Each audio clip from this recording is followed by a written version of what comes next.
થઈ ગયો નહીં. હા એ આ ઘડિયાળની વાતમાં ગમે તો ભણતો હશે. હા અને આ વાત હરિયાને ખબર હશે કે કોણ કોણ જોવાના છે, હરિયાને જ ખબર હશે, બાકી કોઈને ખબર નહીં હોય.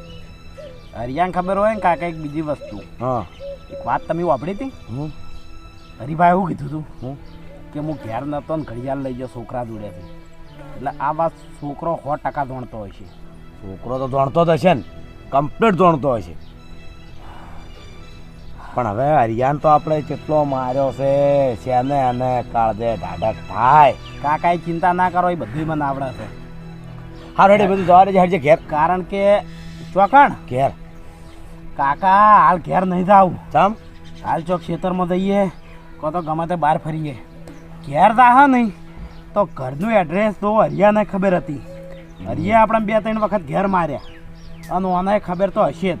ખબર તો હશે જ. બરોબર. અને આ બધા વચ્ચેમાં